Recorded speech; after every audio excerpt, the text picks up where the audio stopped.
ये वैज्ञानिक और तकनीकी आधार पर एक ऐसा अध्ययन है, एक ऐसा विषय है जिसके माध्यम से परिवार को आंतरिक रूप से और बाह्य रूप से इम्प्रूव करके उनमें उनके जो लिवलीहुड है उसको इम्प्रूव करके और समाज और राष्ट्र और पूरे विश्व का जो है कल्याण किया जा सकता है।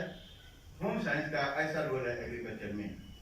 हमारी जो खेती होती है, आप देखिए कि जो पुरुष जो मेल है उनका कंट्रीब्यूशन और अगर लेडीज का कंट्रीब्यूशन देखें तो पुरुष का कंट्रीब्यूशन खेत में बुआई से लेकर के या खेत की तैयारी से लेकर के और फसल को ला करके आपके खलिहान से घर में लाके रख देने तक होता है, मेजर जो कंट्रीब्यूशन है।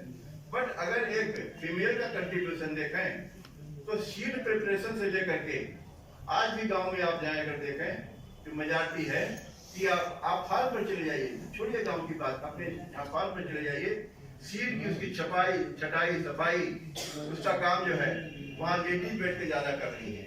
मीन्स की सीड प्रिपरेशन से लेकर के सोइंग का टाइम चाहे हो, क्या हार्वेस्टिंग का टाइम हो, थ्रेसिंग का टाइम हो, और इस सबको करने के बाद जब जो हार्वेस्टेड मटेरियल, तैयार मटेरियल आपके घर में आ जाता है, उसके बाद फिर देखिए कि जो वुमेन्स हैं, लेडीज हैं, उनका कंट्रीब्यूशन यानी आपके डाइनिंग टेबल पर आपके थाली में खाना लगा के रखने तक का काम वो करती हैं।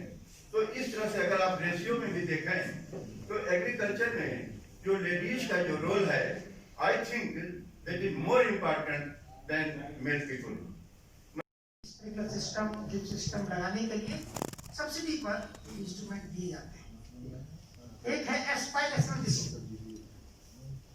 अपने उत्तर प्रदेश में 31 डिस्ट्रिक्ट्स हैं जो संसाधनों से वंचित हैं।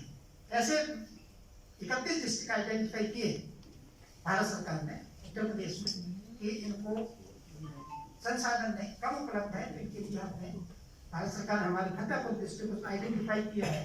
तो इसमें नादक कंपोस्ट की योजना दी गई है। तो हर 30 एक ब्लॉक में काम दिए गए हैं, उनमें नादक कंपोस्ट की योजना चालू की गई। तो इस तरह से और डिस्ट्रिक्ट भी हैं जो बाकी 30 हैं, उनमें जानकारी दे सकते हैं। एक नई स्कीम लॉन्च की है भारत सरकार ने, डिस्ट्रिक्ट एग्रोमेट यूनिट। ये भी पहले चल रही थी, हमारे पहली थी दामू योजना, अब हमारी केडी के में भी लागू हो गई है। 3 जनपदों में हमारे वैज्ञानिक काम कर रहे हैं। एक तो है हमारा कन्नौज, दूसरा है मैनपुरी और तीसरा है फतेहपुर। इन 3 जनपदों में काम चल रहा है।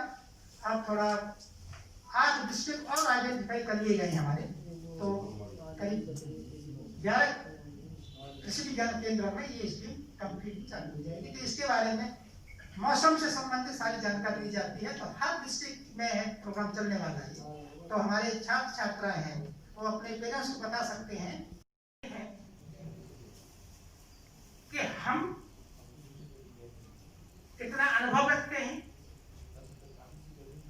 और हमारा जो सामने क्लाइंट है उसको कितना अनुभव है। ये कलेक्टिव अप्रोच हमारे सामने होनी चाहिए। इसलिए नहीं कि मैं होशियार हूं कि वो होशियार है, ऐसा नहीं है। हो सकता है एक फील्ड में हम होशियार हो सकते हैं, दूसरे फील्ड में दूसरा होशियार हो सकता है। तो हमारे जो बच्चे जाते हैं ये कलेक्टिव, तो ऐसी स्थिति में और भी जरूरी हो जाता है कि बच्चों को हम कृषि की तरफ कैसे मोड़ेंगे।